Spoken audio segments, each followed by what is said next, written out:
What you know now. When Rupert Murdoch was attacked in London, his family, led by wife Wendy, rushed to his aid by going on the offense. During the hearing, father and son played defense, with survival of the family business at stake. For Rupert Murdoch, the testimony was less about him than it was about preserving News Corp in the Murdoch family. He's on his way out, but he has got to keep control so he can pass it to James and his other children. Yes. Rupert Murdoch at times was glad to have James, his fourth child and deputy News Corp executive, take some of the heat.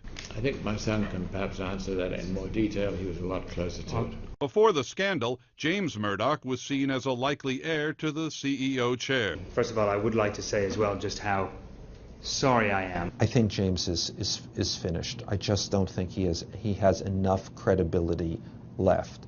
The only thing is now whether he can stay out of jail, but he cannot run this company. Another son, Lachlan Murdoch, was once seen as the heir before quitting in 2005. Murdoch is very devoted to his children, but he's had a stormy relationship with them.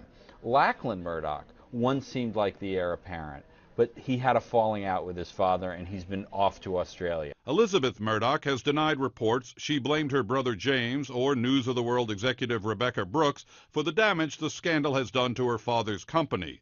She once started her own independent TV firm, only to be bought by her father for nearly $650 million. This is a man who cares so much about his legacy. He once said to me, "All I want is for my kids to be decent people." They love their father, but keep an eye on replacing him when that day comes. James very much wanted it. They all have wanted it. There was the period when Elizabeth wanted. Elizabeth was the heir, and that didn't work out. And then Lachlan and James. So actually, this rather continues the pattern. Keeping it all in the family. Rupert Murdoch told his questioners about his late father buying a small newspaper, rooting out scandals.